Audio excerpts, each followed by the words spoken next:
Video کے نیچے subscribe کے بٹن پہ کلک کریں، بیل کے آئیکن پہ کلک کیجئے تاکہ ہر نئی ویڈیو کی نوٹیفیکیشن توفیق نصیب فرمائے۔ روزانہ قرآن پاک کا کچھ نہ کچھ حصہ پڑھنا ہے، روزانہ اللہ سے باتیں کرنی ہے، روزانہ قرآن کے ساتھ وقت گزارنا ہے۔ دنیا میں اگر قرآن کے ساتھ وقت گزارو گے تو پھر قرآن قبر میں تمہارے ساتھ وقت گزارے گا۔ اپنے دوست کا انتخاب قبر میں تم خود کرو کہ تمہارا ساتھی کون بنے قبر میں۔ آج وقت دینا پڑے گا قرآن کو، پھر کل یہی قرآن خوبصورت انسان کی شکل میں تمہیں وقت دے گا، جس سے تمہاری خبر کی تنہائی دور ہو جائے گی، خبر کی وحشت ختم ہو جائے گی، خبر کا خوف اللہ ختم کر دیں گے۔ حضرت قاری رحیم بخش صاحب ایک بہت بڑے اللہ والے گزرے ہیں۔ ان بزرگ کے ماہ و سال، شب و روز تو کیا بلکہ ان کی زندگی کے لمحات اور لحظات تک خدمت قرآن کے لیے وقف تھے۔ ایک ایک سیکنڈ بھی حضرت نے قرآن کے لیے دیا ہے۔ یہ اپنے استاد محترم قاری فتح محمد صاحب رحمۃ اللہ علیہ کے بارے میں لکھتے ہیں کہ میں طالب علمی کے زمانے میں اپنے استاد کی خدمت کیا کرتا تھا۔ ہر چیز، حضرت کے لیے وضو کا پانی رکھنا، حضرت کے لیے مسواک رکھنا، حضرت کے لیے ٹاول رکھنا، حضرت کے لیے مصلی بچھانا، حضرت کے کپڑوں کو صاف کرنا۔ حضرت قاری فتح محمد صاحب رحمۃ اللہ علیہ کے بارے میں لکھا گیا ہے کہ یہ یعنی قاری رحیم صاحب کے استاد کے بارے میں بول رہا ہوں کہ یہ اتنے بڑے بزرگ تھے کہ تقریباً پورا سال روزہ رکھتے تھے حضرت۔ اور یہ قاری رحیم صاحب خود حضرت کی افطاری کا انتظام کرتے تھے، جو حضرت سے بچ جاتا افطاری میں وہ خود حضرت نوش فرماتے تھے۔ استاد کا حال یہ ہے کہ 2400 گھنٹے، دن کے 24 گھنٹے حضرت کی زبان مبارک قرآن مجید کی تلاوت میں ہلتی رہتی تھی۔ یہ اتنا پڑھتے تھے قرآن کہ بیت الخلاء کو جانے سے پہلے رک کر اپنے ہاتھ سے زبان کو روکنا پڑتا تھا، روک کر پھر استحضار کر کے کہ یہ بیت الخلاء ہے، یہاں نہیں پڑھنا، پھر اس کے بعد اندر جاتے تھے۔ سبحان اللہ، اللہ ہمیں بھی ایسا یوں کہوں گا جنون نصیب فرمائے، قرآن پاک کا محبت نصیب فرمائے۔ ہم محبت کریں گے، اس کا اثر اولادوں میں منتقل ہوگا۔ زندگی ایسے تیسے گزر جائے گی، صبر کریں، بے صبری کا مظاہرہ نہ کرو زندگی کے اندر۔ اللہ فرماتے ہیں صبر کرو، تمہیں برباد کرنے والوں کو میں ایسے جگہ سے توڑوں گا جہاں ان کو گمان بھی نہیں ہوگا، بس تمہیں صبر کر کے مجھے راضی کرنا ہے۔ صبر کر کے، سورہ یوسف کا خلاصہ ہے صبر کرو، پھر اللہ تمہارے دشمنوں کو وہاں سے توڑیں گے جہاں ان کو گمان بھی نہیں ہوگا، پھر اللہ تمہیں تمہارے دشمنوں کے مقابلے میں کھڑا کریں گے، ایسا اونچا مقام دیکھ کر کہ وہ دیکھتے رہ جائیں گے، جیسے حضرت یوسف علیہ السلام کو تخت پر بٹھا کر ان کے بھائیوں کے سامنے اللہ نے دکھایا۔ اس لیے میرے عزیزوں، صبر کے ساتھ زندگی گزارنا ہے۔ نہ حلال کھائیں، حرام نہ کھائیں، ملے تو حلال کھائیں، حرام نہ کھائیں، اس لیے کہ حرام کا لقمہ شکل تو نہیں بگاڑتی مگر نسلیں ضرور بگاڑ دیتی۔ اس لیے صبر کے ساتھ زندگی گزارو، ملے حلال تو کھاؤ، نہ تو فاقد، مگر اللہ راضی ہونا ضروری ہے۔ یہ پورے قرآن کا خلاصہ ہے۔ اللہ ہم سب کو کثرت تلاوت کی توفیق نصیب فرمائے۔ اعوذ باللہ من الشیطان الرجیم، بسم اللہ الرحمن الرحیم۔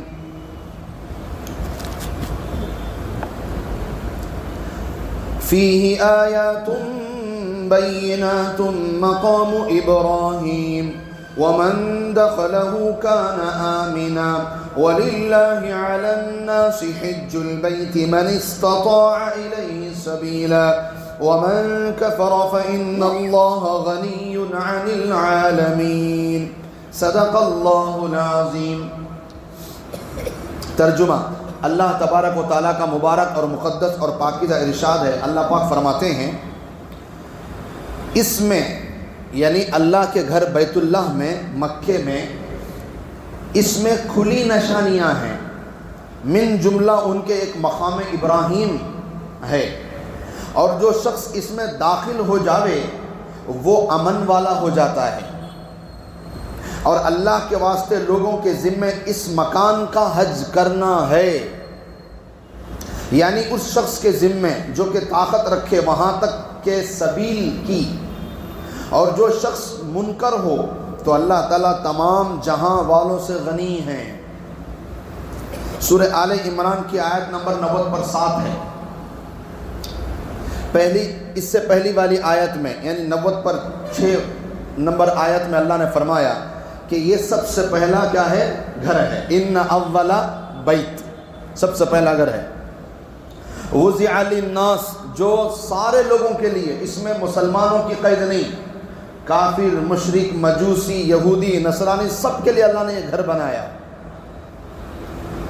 للذی ببکہ، جس کو بکہ کہا جاتا ہے، جو کہ مکے میں ہے، مبارکن، برکت والا بھی ہے، ہدن، اور رہبری کرنے والا بھی ہے، للعالمین، تمام عالموں کے لیے۔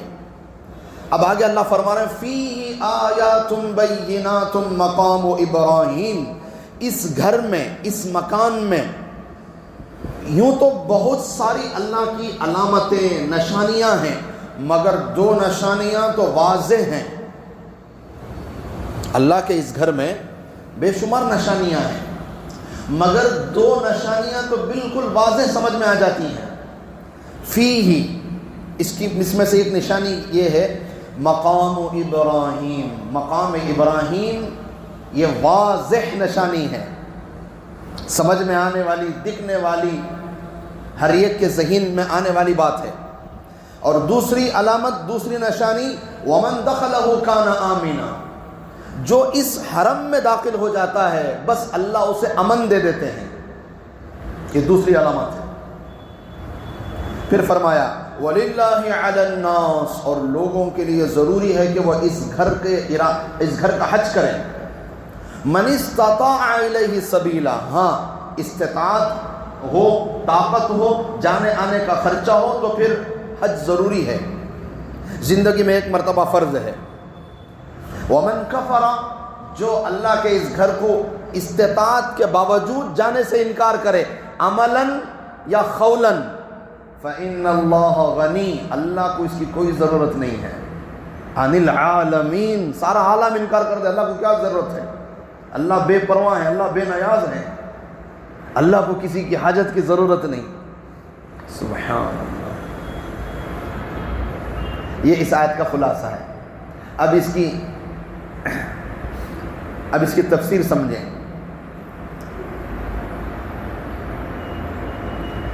اوپر سے بات چلی آ رہی ہے کہ یہود و نصارہ نے مسلمانوں کے سامنے دو فتنے پیدا کیے۔ ایک فتنہ یہ کہہ کر کہ بھئی اے مسلمانوں، تم اور تمہارے نبی تو یہ کہتے ہو کہ تم حضرت ابراہیم علیہ السلام کو فالو کرتے ہو، مگر دیکھا گیا ہے کہ تم اونٹ اور اونٹ کے گوشت اور اونٹ کے دودھ کا استعمال کرتے ہو، جبکہ حضرت ابراہیم نہیں کرتے تھے۔ ایک فتنہ تو یہ انہوں نے ڈالا۔ دوسرا فتنہ یہ ڈالا کہ تم کہتے ہو کہ حضرت ابراہیم کو فالو کرتے ہیں، مگر حضرت ابراہیم تو ملک شام کے رہنے والے، عراق میں تھے، ہجرت کر کے ملک شام گئے، اور حضرت ابراہیم کی ساری نسل وہیں پر آباد ہے، اس میں ہزاروں ہزار انبیاء وہیں پر مبعوث ہوئے ملک شام میں، فلسطین میں، پھر وہیں سارے انبیاء کا قبلہ بیت المقدس رہا، وہیں حضرت ابراہیم علیہ السلام کی پوری زندگی گزری۔ تم کہتے ہو حضرت ابراہیم کو فالو کرتے ہو، تو تم کعبۃ اللہ کو کیوں قبلہ بنائے ہوئے بیٹھے ہو؟ اگر تم حضرت ابراہیم کو مانتے ہو تو پھر بیت المقدس کو قبلہ بناؤ۔ دیکھو میرے عزیز و میرے بھائیوں، اللہ پاک کا ایک اصول ہے، جب اللہ کا دیا ہوا پیغام اللہ کے بندے اس کی حفاظت نہ کریں تو پھر اللہ وہ ذمہ داری لے کر دوسروں کو دے دیتے ہیں۔ یہ ہے اللہ کے ماننے والوں کے لیے اصول۔ اگر اللہ کے بندے اللہ کی بات نہ مانیں تو پھر وہ ذمہ داری اللہ لے لیتے ہیں، پھر دوسرے نسل میں منتقل کر دیتے ہیں، دوسری قوم میں منتقل کر دیتے ہیں۔ اسی طرح اللہ پاک دنیا کے اندر ظاہری اعتبار سے سیاسی میدان میں بھی اللہ کا ایک طریقہ چلتا ہے۔ اللہ تبارک و تعالیٰ کبھی بھی دنیا میں کسی ایک کنٹری یا کسی ایک ملک کو زیادہ دیر تک سپر پاور رہنے نہیں دیتے۔ جب کوئی حد سے زیادہ سپر پاور بن کر حد سے زیادہ ظلم کرنے لگے تو پھر اللہ چھوٹی طاقت سے اس بڑی طاقت کو توڑتے ہیں۔ یہ اللہ کی سنت ہے۔ بڑی طاقت کو توڑنے کے لیے اللہ بڑی طاقت کو نہیں چنتے، چھوٹی طاقت سے اللہ توڑ دیتے ہیں اسے۔ یوں دنیا کا توازن باقی رہتا ہے، دنیا کا جو مینجمنٹ ہے وہ یوں چلتا ہے۔ اگر کسی ایک سیاسی پارٹی کو پورا پاور ہمیشہ کے لیے مل جائے پھر تو وہ فرعون کی طرح انا ربکم الاعلی کہہ دیں اپنے آپ کو۔ یہ اللہ دنیا میں ہونے نہیں دیتے، یہ اللہ کا طریقہ ہے، دنیا یوں ہی برقرار چلتی ہے۔ اسی طرح میرے عزیز، اور سورہ بقرہ جو ہم نے پوری پڑھی اس کا اصل ایک اور سبق بھی ہے۔ سب سے پہلے اللہ نے قبلہ بدلا، یہ بنو اسرائیل کو اشارہ دیا کہ اب تم اس ذمہ داری کے قابل نہیں رہے، اس لیے سب سے پہلے قبلہ بدلا گیا۔ جو تمہارا قبلہ تھا اے بنو اسرائیل بیت المقدس، اب تم اس ذمہ داری کے قابل نہ رہے۔ کیوں؟ یہودیوں نے حضرت عزیر کو اللہ کا بیٹا بنا دیا، نعوذ باللہ۔ عیسائیوں نے حضرت عیسیٰ علیہ السلام کو اللہ کا بیٹا بنا دیا۔ اب تو تم بالکل راستے سے ہٹ گئے۔ 70 پر 2 فرقے تمہارے بنے اور 70 کو 2 کے 2 سب کے دب غلط ہو گئے، کوئی صحیح ہے ہی نہیں، واپس تمہارے صحیح ہونے کا سوال ہی نہیں پیدا ہوتا۔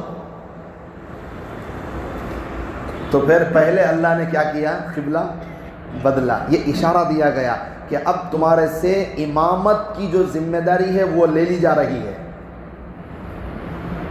قبلہ بدلنا یہ پہلا اشارہ تھا۔ اس کے بعد نبوت کا سلسلہ آپ صلی اللہ علیہ وسلم میں بنو اسماعیل میں منتقل کر کے اللہ نے فرمایا کہ تمہاری قبلہ بدلا تو امامت بھی کیا ہو گئی؟ بدل گئی۔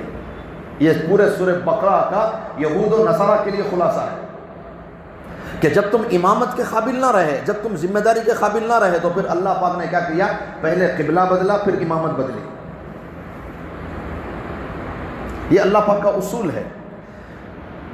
اس امت کے اندر، امت محمدیہ میں انشاءاللہ نہ قبلہ بدلے گا نہ امامت بدلے گی۔ کیوں؟ وجہ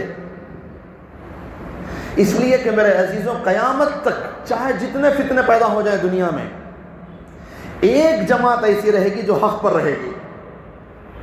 اس امت کے 70 پر 3 ٹکڑے ہوں گے، 73 فرقے جماعتیں بنیں گی اور 72 گمراہ ہوں گے، مگر ایک فرقہ، ایک جماعت ایسی رہے گی جو قیامت کی صبح تک حق پر رہے گی۔ اس لیے جب کوئی ایک جماعت بھی حق پر آخری تک برقرار رہے، اب اس کے قبلے اور امامت بدلنے کی ضرورت نہیں ہے۔ اس لیے اس امت محمدیہ پر اللہ کا یہ رحم ہوا کہ اللہ قیامت تک نہ قبلہ بدلیں گے نہ امامت بدلیں گے۔ کیوں؟ ایک جماعت ہمیشہ حق پر باقی رہے گی اللہ کے فضل سے۔ تو اب ان یہود و نصارہ نے 2 فتنے ڈالے تھے۔ دوسرا فتنہ یہ ڈالا تھا کہ حضرت ابراہیم تو ملک شام میں رہتے ہیں، ان کی زیادہ تر اولاد ملک شام میں انبیاء بن کر مبعوث ہوئی، ان کا قبلہ بیت المقدس رہا، تم کہتے ہو کہ تم ملت ابراہیم پر ہو تو پھر تم کعبۃ اللہ کو قبلہ کیوں بنائے ہو؟ تو اس کا جواب ان آیتوں کے اندر اللہ پاک نے دیا ہے۔ اللہ پاک فرماتے ہیں کہ پہلا قبلہ تو کعبہ ہے، بیت المقدس تو بعد میں ہے۔ حضرت ابراہیم علیہ السلام کو اللہ نے حکم دیا اپنے بیٹے اسماعیل کے ساتھ مل کر پہلے کعبہ بناؤ۔ پہلے باپ بیٹے دونوں مل کر اللہ کے حکم سے کعبے کو بنائے۔ اس کے 40 سال کے بعد، جیسے حضرت آدم کے زمانے میں حضرت آدم نے پہلے کعبہ بنایا، 40 سال کے بعد بیت المقدس بنایا، اسی طرح ٹھیک حضرت ابراہیم علیہ السلام کے زمانے میں حضرت ابراہیم علیہ السلام نے اللہ کے حکم سے پہلے کعبے کو بنایا۔ پھر 40 سال کے بعد اللہ نے حکم دیا کہ ابراہیم بیت المقدس کی بنیاد ڈالو۔ پھر دوبارہ، کیوں؟ طوفان نوح میں بیت اللہ بھی شہید ہو گیا, بیت المقدس بھی شہید ہو گیا, دونوں کو دوبارہ بنانے کی ضرورت تھی. اس میں بھی اللہ نے پہلے کعبۃ اللہ کو بنوایا, اس کے بعد اللہ نے حضرت ابراہیم کو حکم دیا بیت المقدس بنانے کا. اس اعتبار سے بھی بیت المقدس دوسرے نمبر کا قبلہ ہے. حضرت ابراہیم علیہ السلام نے چھوٹا موٹا بنوایا, پھر ان کی نسل میں چلتے چلتے حضرت سلیمان علیہ السلام نے اسے مکمل فرمایا.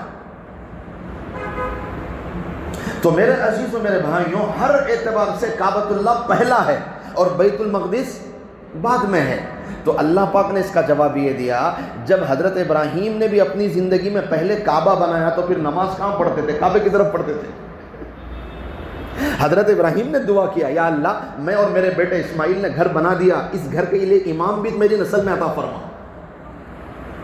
گھر اللہ کا بیت اللہ اور امام بیت اللہ کے لیے حضرت ابراہیم مانگ رہے ہیں, تو پھر حضرت ابراہیم نے بیت المقدس کی طرف رخ کر کے نماز کہاں پڑھی؟ یہ اس کا جواب دیا گیا اس آیت کے اندر. ٹھیک ہے. دوسری بات, للناس, کہ اللہ کا گھر سب کے لیے ہے. جو کلمہ پڑھے وہ چلے جائے. آج ایک غیر مسلم بھائی بھی کلمہ پڑھے, الحمدللہ, ویلکم, استقبال. ایک یہودی بھی کلمہ پڑھے, اسلام کے اندر آ جائے, ویلکم, استقبال, آ جاؤ آپ اللہ کے گھر میں, آ سکتے ہیں. کوئی بھی مذہب والا اگر جب وہ اسلام لے آتا ہے, کلمہ پڑھتا ہے, تو پھر اسے اندر استقبال کیا جاتا ہے, کسی کو روکا نہیں جاتا. یہ سب کے لیے بنایا گیا گھر ہے. مگر اس کا ظہور کب ہوا کہ یہ سب کے لیے ہے؟ یہ کب ہوا؟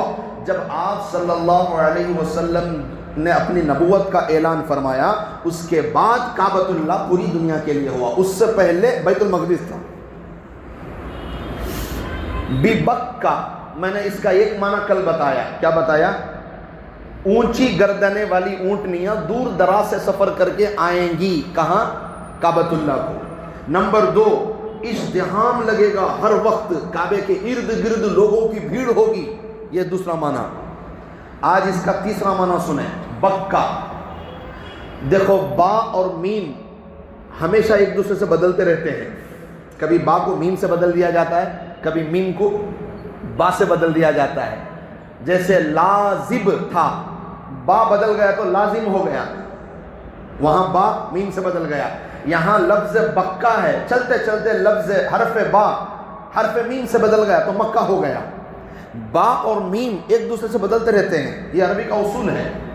تو یہاں بھی جیسے لازب کا با بدلا میم سے تو لازم ہو گیا, اسی طرح بکہ کا با جب میم سے بدلا تو مکہ ہو گیا. بکہ کا تیسرا معنی, اللہ پاک نے اس آیت کریمہ میں لفظ بکہ کا جو ذکر کیا وہ اس وجہ سے فرمایا. تیسرا مطلب, 2 میں نے کل بتا دیے. تیسرا مطلب, لفظ بکہ جو کہہ کر اللہ نے بتایا وہ اس وجہ سے کہ تورات میں, زبور میں, انجیل میں اور پچھلی ساری کتابوں میں مکہ کو بکہ کہا گیا ہے. جتنی پرانی کتابیں ہیں, جتنا پرانا علوم ہے ہمارے نبی سے پہلے, قرآن سے پہلے کا, اس سب میں مکے کا نام کیا ہے؟ بکہ ہے. اب یہاں اللہ پاک نے جو لفظ جملہ یعنی لفظ بکہ کہا, وہ اس لیے کہا تاکہ یہود و نصارہ کو یقین ہو جائے کہ یہ تو وہی نام ہے جو ہم تورات میں پڑھتے تھے, یہ تو وہی نام ہے جو ہم انجیل میں پڑھتے تھے, یہ تو وہی نام ہے جو ہم زبور میں سنتے تھے, پھر تو بالکل یہ سچا گھر ہے, یہ ان کو یقین ہو جائے. اس لیے اللہ نے ان کی کتابوں کا جملہ جو ہے یہاں پر استعمال فرمایا. چوتھا معنی بکے کا, بکہ بکاؤن سے یعنی رونا. یہاں یہ وہ گھر ہے جہاں آنسو بہائے جاتے ہیں. اللہ کا گھر کون سا گھر ہے؟ حتیم میں آنسو بہاؤ, میزاب رحمت میں نیچے کھڑے ہو کر آنسو بہاؤ, ملتزم کے پاس کھڑے ہو کر آنسو بہاؤ, رکن یمانی کے پاس کھڑے ہو کر آنسو بہاؤ, حجر اسود کے پاس آنسو بہاؤ, صفا مروہ کے پاس آنسو بہاؤ, طواف کرتے ہوئے آنسو بہاؤ, مقام ابراہیم کے پاس آنسو بہاؤ, زمزم پیتے ہوئے آنسو نکالو. یہ رونے کی جگہ ہے, اللہ کے سامنے آنسو بہانے کی جگہ ہے. آپ صلی اللہ علیہ وسلم کے بارے میں حدیث مبارکہ ہے, جب ہمارے نبی پاک صلی اللہ علیہ وسلم حجر اسود کا بوسہ دے کر سر اوپر اٹھائے تو حضرت عمر فرماتے ہیں میں نے دیکھا میرے نبی کی آنکھیں آنسوؤں سے لپٹی ہوئی تھی, میرے نبی کی آنکھوں سے آنسو جاری تھے. یہ تو ہر جگہ رونے کی جگہ ہے، اللہ کو یاد کرنے کی جگہ ہے، اس لیے بھی اسے بکہ کہتے ہیں۔ مبارکن، یہ تو برکت والا گھر ہے، الحمدللہ۔ برکتیں تو کیا پوچھنی ہے، ہر بندہ انفرادی طور پر بھی یہاں کی برکت محسوس کرتا ہے۔ اللہ نے یہاں برکتوں سے نوازا ہے، ہر چیز کے اندر برکت، کوئی چیز وہاں نہیں اگتی، وہاں کوئی چیز نہیں اگتی مگر دنیا بھر کی چیزیں وہاں ملتی ہیں، یہ برکت نہیں تو اور کیا ہے؟ سبحان اللہ۔ بہترین پھل، اعلیٰ سے اعلیٰ کیٹیگری کا پھل وہاں آپ کو نصیب ہوگا۔ ریگستان، پہاڑی زمین ہے مگر برکت اتنی ہے کہ زمزم کا کنواں آج تک کم نہیں ہوا، یہ برکت نہیں تو اور کیا ہے؟ وہاں کوئی بھی بندہ رہ جائے، بھیک مانگنے والا بھی، اللہ کسی کو بھوکا نہیں سلاتے، کسی کو پیاسا نہیں سلاتے۔ حضرت ابن عباس رضی اللہ تعالیٰ عنہ فرماتے ہیں ایک مقام ہے فجن مکے میں، اور دوسرا مقام ہے تنعیم۔ فجن سے مقام تنعیم تک کو مکہ کہا جاتا ہے، بیت اللہ سے بطحا تک کی جگہ کو بکہ کہا جاتا ہے۔ یہ حضرت ابن عباس رضی اللہ تعالیٰ عنہ کی اپنی تحقیق ہے۔ حضرت ابو ذر رضی اللہ تعالیٰ عنہ نے آپ صلی اللہ علیہ وسلم سے سوال کیا کہ اے نبی جی، سب سے پہلا گھر دنیا میں کون سا بنایا گیا؟ تو آپ صلی اللہ علیہ وسلم نے فرمایا بیت اللہ۔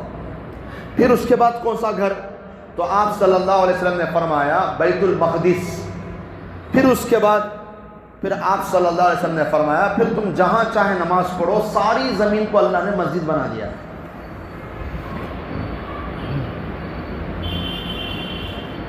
تو یہ گھر برکت والا ہے، مکہ کیا ہے؟ برکت والا گھر، ہر چیز میں اللہ پاک برکت عطا فرماتے ہیں۔ وَهُدًى لِّلْعَالَمِينَ، اور یہ رہنمائی کرتا ہے، ساری دنیا کے لوگوں کے لیے رہنمائی کرتا ہے۔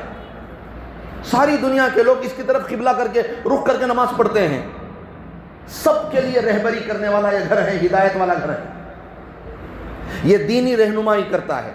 للعالمین، سارے عالم کے لیے۔ فیہ آیات بینات، یہاں تو بے شمار نعمتیں ہیں، اس مکے میں اللہ کے بے شمار نعمتیں۔ چاند کے 2 ٹکڑے ہونا یہ اللہ کی علامت ہے، مکے کے اندر چاند کے 2 ٹکڑے ہونا یہ اللہ کی نشانی اور قدرت ہے۔ زمزم کا نکلنا یہ اللہ کی علامت اور قدرت ہے، اللہ کی نشانی ہے۔ مقام ابراہیم کتنی بڑی نشانی ہے۔ مقام ابراہیم میرے عزیزوں، یہ پہلے کعبۃ اللہ کی دیوار سے لگا ہوا تھا، پھر اس سے لگا ہوا ایک کمرہ بنایا گیا تھا، سب لوگ طواف کرنے۔ اچھا، سب سے پہلے جو مطاف تھا نا، مطاف میں بولے تو کعبۃ اللہ کے اطراف میں چکر لگانے کی جگہ کو مطاف کہتے ہیں۔ کعبۃ اللہ کے جو اطراف میں ہم عمرے کا جو ہم 7 چکر لگاتے ہیں، اس جگہ کو کیا کہتے ہیں؟ مطاف کہتے ہیں۔ اب تو الحمدللہ مطاف تو پورا شہر ہو گیا، اتنا بڑا مطاف، نیچے مطاف، اوپر مطاف، اس کے اوپر مطاف، گاڑیوں کے لیے الگ مطاف، معذوروں کے لیے الگ مطاف، سواریوں کے لیے الگ مطاف۔ اب تو خیر مطاف بہت زیادہ ہو گیا، پہلے مطاف کتنا تھا؟ آج جو مقام ابراہیم کا پتھر ہے وہیں تک پہلے مطاف تھا، مختصر کعبۃ اللہ ہے، اور آج جو مقام ابراہیم ہے وہیں تک مطاف تھا، بالکل وہاں سے لوگوں کے گھر شروع ہو گئے تھے۔ حضرت ابو سفیان کا گھر تو مقام ابراہیم جو آج رکھا ہوا ہے، پہلے مقام ابراہیم کعبۃ اللہ کی دیوار سے لگا ہوا تھا، آج جو مقام ابراہیم ہے وہاں سے گھر شروع ہو گئے لوگوں کے۔ تو ابو سفیان کا گھر تو بالکل وہیں پر تھا، آج جو مقام ابراہیم ہے وہاں ابو سفیان کا گھر تھا۔ جب مکہ فتح ہوا نا، تو ابو سفیان اور ان کی اہلیہ کہنے لگی کہ بھائی انہوں نے تو مکہ فتح کر لیا، مسلمانوں نے کیا کر لیا؟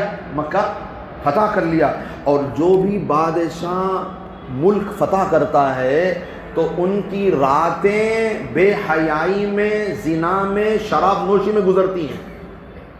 جب ملک فتح ہو جاتا ہے تو رات کو سپاہی فوجی کیا کرتے ہیں؟ خوشی میں بے حیائی، زنا، شراب، یہ ہوتا معاملہ، خون بہانا، جو بھی مل جائے اس وقت خون بہا دیا جاتا ان کا، اس لیے کہ وہ نشے میں ہوتے ہیں۔ تو ابو سفیان اور ان کی اہلیہ ہندا نے کہا آج ہم دیکھیں گے ان مسلمانوں کو کہ یہ کیا کریں گے، کیونکہ آج انہوں نے مکے کو فتح کر لیا، تو اب انہوں نے مسلمانوں کے عمل کو دیکھنے کے لیے، مسلمانوں کے عمل کو دیکھنے کے لیے ان کا گھر کہاں تھا؟ بالکل آج کے مقام ابراہیم کے پاس ان کا گھر تھا۔ دونوں چھت پر چڑھ کر بیٹھ گئے دیکھنے کے لیے کہ آج کیا ہوگا، پتہ نہیں کتنا خون بہائیں گے یہ لوگ، کتنی شراب پئیں گے اور کتنا ناچ ہوگا، گانا ہوگا، پتہ نہیں کیا کیا کریں گے لوگ، اس لیے کہ انہوں نے کافروں کو دیکھا ہوا تھا، مشرکوں کو دیکھا ہوا تھا۔ یہ چھت پہ چڑھ کے بیٹھ گئے اپنے گھر کے چھت پہ، حالانکہ اس سے پہلے 2-3 دفعہ حضرت ابو سفیان کو موقع ملا نبی کی نبوت سمجھنے کے لیے، مگر بات ان کے دل میں نہیں اتری۔ یہ آخری موقع تھا جو بات ان کے دل میں اتری کہ ہاں اسلام سچا مذہب ہے۔ اس سے پہلے انہوں نے مسلمانوں کے لشکر کو دیکھا مگر نہیں مانا، اس سے پہلے انہوں نے حضرت آپ صلی اللہ علیہ وسلم کے پناہ دینے کو دیکھا مگر تب بھی انہوں نے اسلام کو دل سے نہیں مانا۔ اب دیکھو فتح مکہ میں رات ہوئی، میاں بیوی دونوں گھر کے چھت پر چڑھ کر بیٹھ گئے یہ دیکھنے کے لیے کہ آج رات یہ مسلمان کیا کریں گے، کتنا خون بہائیں گے، پتہ نہیں کیا کیا ہوگا آج۔ بہت دیر ہو گئی، نہ کسی کی چیخ و پکار آ رہی ہے، نہ کسی کے خون بہانے کی، نہ کسی کے درد میں چیخنے کی، نہ آہ نہ کچھ۔ تو ان دونوں نے کہا کہ بھئی یہ مسلمان آخر رات میں کر کیا رہے ہیں، اب تک تو کوئی ہلہ نہیں مچا، اب تک تو کوئی ہنگامہ نہیں ہوا، اب تک تو کسی کے قتل کی خبر نہیں آئی، آخر یہ لوگ کر کیا رہے ہیں رات کے اندھیرے میں؟ تو ہندا نے کہا چلو چھپ چھپا کر دیکھ کر آئیں گے۔ تو وہ اب گھر کے چھت سے نیچے اترے، آہستہ آہستہ چہرہ چھپا کر، چادر اوڑھ کر کہ کسی کو پتہ نہ چلے کہ ہم کون ہیں۔ تو دونوں میاں بیوی گئے اندر دیکھنے کے لیے، تو وہ تو دیکھ کر حیران ہو گئے، کیونکہ اب تک انہوں نے دنیا کے بادشاہوں کو رات میں عیاشی کرتے دیکھا تھا، آج انہوں نے مسلمانوں کو پہلی دفعہ دیکھا رات میں وہ عیاشی نہیں، اللہ کے سامنے عاجز بن کر نمازیں پڑھ رہے ہیں۔ کوئی رو رہا ہے، کوئی نماز پڑھ رہا ہے، کوئی قرآن کی تلاوت کر رہا ہے، کوئی دعا کر رہا ہے۔ آپ صلی اللہ علیہ وسلم ہاتھ اٹھا کر دعا کر رہے ہیں۔ ہندا نے ابو سفیان سے کہا چلو نبی کی دعا سنتے ہیں، کیا مانگ رہے ہیں، شاید یہ ہمیں برباد کرنے کی دعا کر رہے ہیں۔ جب یہ دونوں قریب گئے تو انہوں نے اپنے کانوں سے سنا ہمارے نبی دعا فرما رہے تھے، یا اللہ مکے والوں کو ہدایت عطا فرما۔ سبحان اللہ، ان کے تو تصور میں یہی تھا کہ ہم نے ان کو 8 سال پہلے یہاں سے نکالا تھا، اس سے 10 سال پہلے تو ہم نے ان کا جینا حرام کر دیا، 40 سال میں ہمارے نبی کو نبوت ملی، تو ہجرت کرنے تک تو نبی کی زندگی کتنی وبال بنا دی تھی انہوں نے، کتنی تکلیف دہ بنا دی تھی، اور اس کے بعد شہر سے نکال دیا، 18 سال کا بدلہ لیں گے یہ ان کے ذہنوں میں تھا، مگر نبی دعا کیا کر رہے ہیں، یا اللہ مکے والوں کو ہدایت عطا فرما۔ یہاں آ کر حضرت ابو سفیان اور ان کی بیوی سلنڈر ہو گئے، او نہیں یہ سچا مذہب ہی نہیں، یہ بادشاہت نہیں ہے، یہ نبوت ہے۔ سبحان، بڑے بڑے لشکروں کو دیکھ کر انہوں نے نہیں مانا، جان بخشی کو دیکھ کر انہوں نے نہیں مانا، یہاں آ کر یہ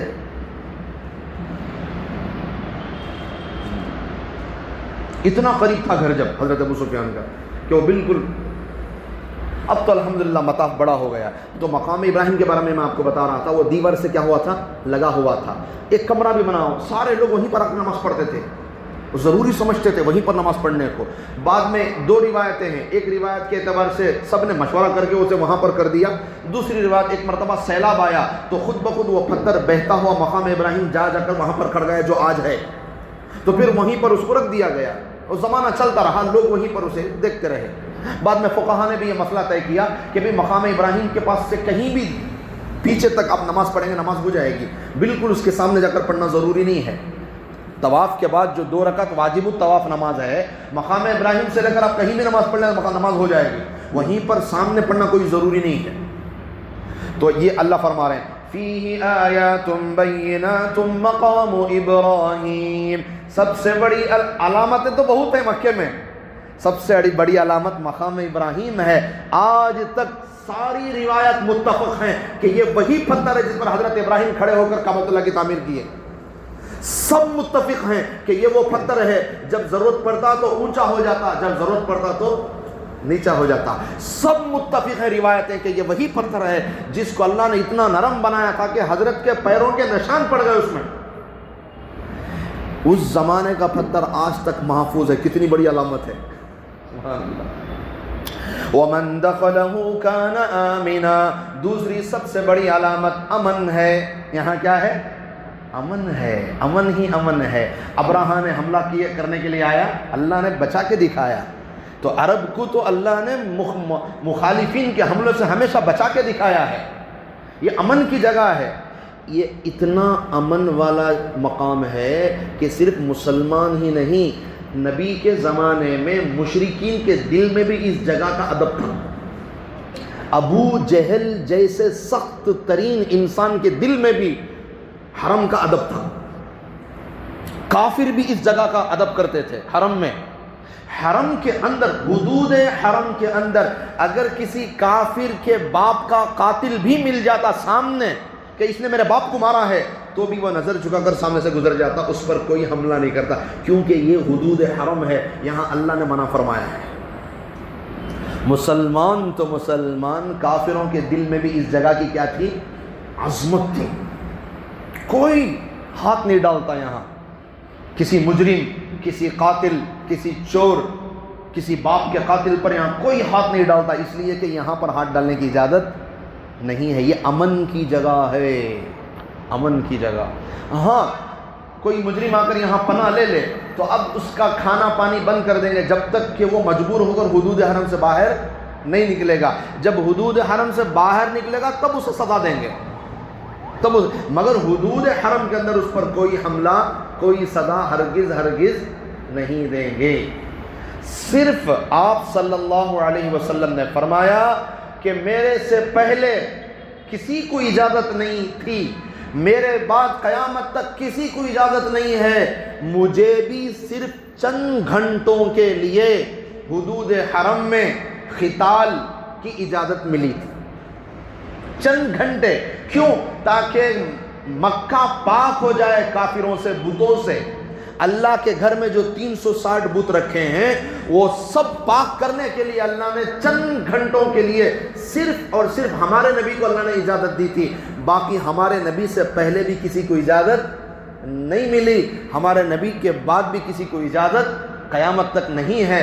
حدود حرم میں کوئی قتال نہیں کر سکتا. ہمارے نبی کی خصوصیت وہ بھی چند گھنٹوں کے لیے وہ ختم ہو گئی. ٹھیک ہے نہیں؟ یہ بات رکھیں انشاءاللہ، پھر آگے بڑھیں.